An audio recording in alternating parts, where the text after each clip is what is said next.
Hello and welcome. My name is Nicole LeBlanc and I like to share crafty videos here on YouTube.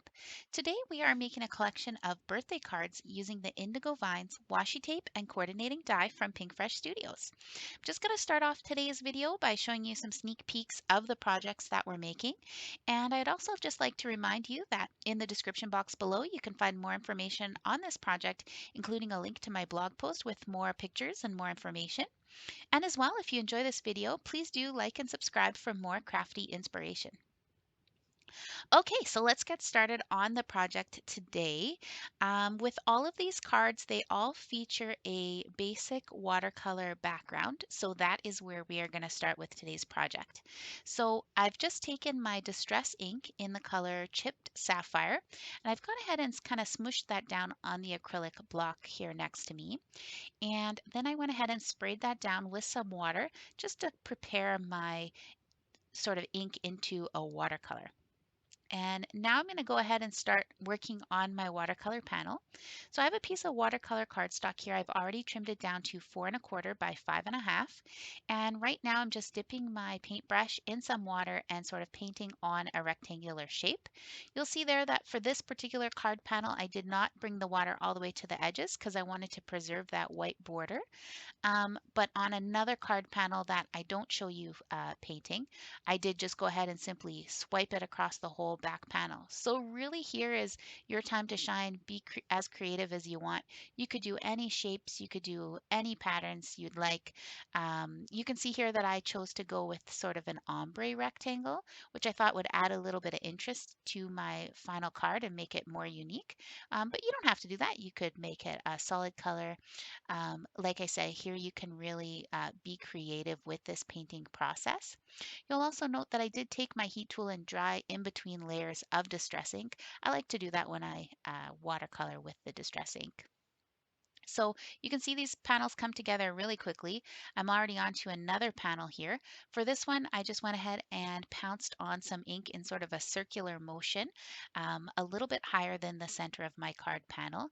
Hit that with my heat tool to dry it, and then just pouncing on another layer of ink. So really you could do, like I say, any patterns you want on these panels. It's up to you. Be creative and, just enjoy the process. So now that those watercolor panels are done, I'm going to move on to the images here for this card. So as I mentioned earlier, all the images are going to be using this washi tape from Pinkfresh Studios. It's called Indigo Vines. Um, Honestly, I think it's super cool. I've never used a washi tape die combo before, and I was very impressed with how easy it was to use. I think this is an awesome product, especially if you are a beginner card maker, maybe new to die cutting.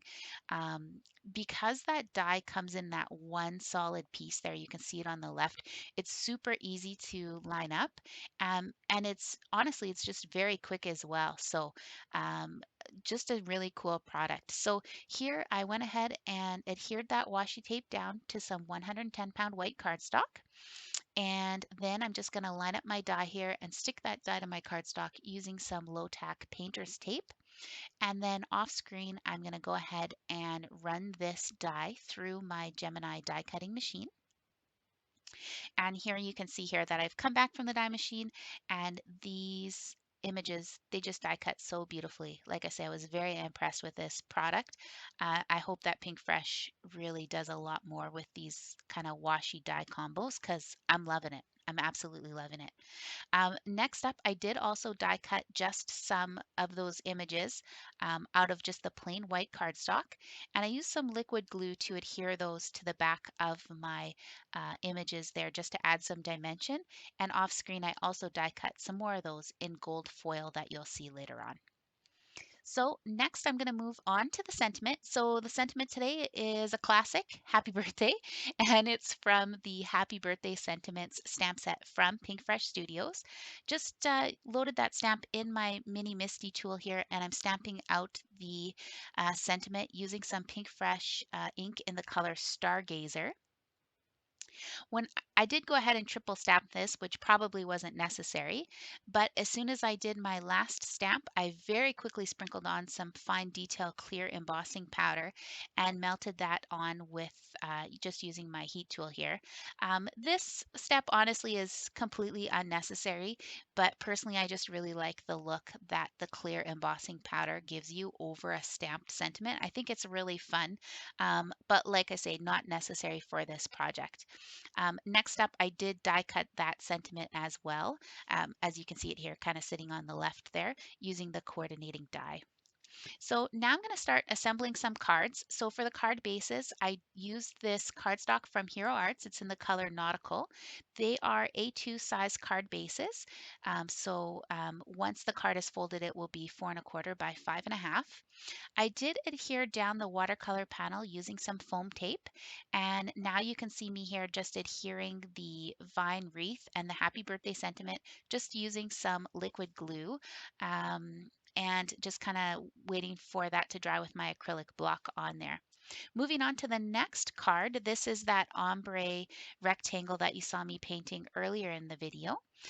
With these little vine sprigs, these ones here you can see I offset some gold die cuts that I mentioned as well, just to give it kind of that little bit of shine. And then the sentiment I did a little bit different with this card as well. You'll see it in a moment here that I used some Hero Arts gold embossing powder to emboss that sentiment on the navy cardstock. And I really like the navy and gold together. I think it gives a nice look. And I think that adding that gold foil cardstock under those vine die cuts as well just kind of brings the happy birthday sentiment, in with the whole rest of the card. So on this particular panel, I decided I wanted to trim off those little edges of the vines, and then I'm just going to stick that down here on my card panel, just using some foam tape.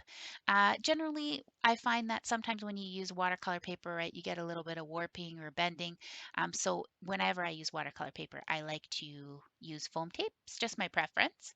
So I'm going to go ahead and stick that down. And then here I'm going to go ahead next and just stick on that happy birthday sentiment. So once again, just using liquid glue to stick those on. For these happy birthday sentiments, I did cut out a few extra layers in the navy cardstock as well and stack those up also just for a little more dimension. Okay, moving on to another one here to show you some more ideas.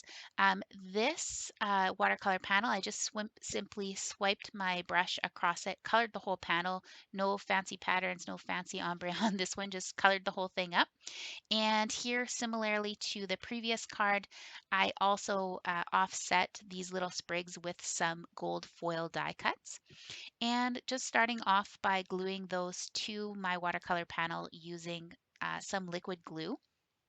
For the first layer on these sprigs as well, I did adhere them with liquid glue. And then for these sort of last vines that I'm popping on top, I used some foam tape just to add, once again, some more dimension. The other thing I did differently with this card is I did trim down this watercolor panel a little bit smaller, just to give that navy cardstock a better chance to shine in the finished product. So I believe this one I trimmed off about 3/4 of an inch off both ends of this card panel. And so, yeah, moving right along here, adding in the sentiment placement here, checking that out. Gonna go ahead and stick my watercolor panel down to my card once again using some foam tape. And then finally, just gonna adhere my happy birthday sentiment once again using liquid glue. And that's pretty much it for this card. Off screen, I did jazz up these cards just a little bit, glued on some flat backed pearls and some flat gems from Ink Roads that I had on hand just to kind of jazz them up, like I say, make them a little fancy. And yeah, that's it. We're just going to do some final looks here. And I just want to say thank you so much for checking out my card project today. Really means a lot to me that you took some time out of your busy day to say hi, check it out. And I would love it if you would like and subscribe to my channel. And as well, please leave a comment below if you enjoyed this video or if you've had a chance to check out any of these washi tape projects and have any cool ideas with them as well. Please share your ideas below in the comments. Once again, my name is Nicole LeBlanc. Thank you so much for checking out my video today. And as always, I hope you are keeping it crafty. Bye.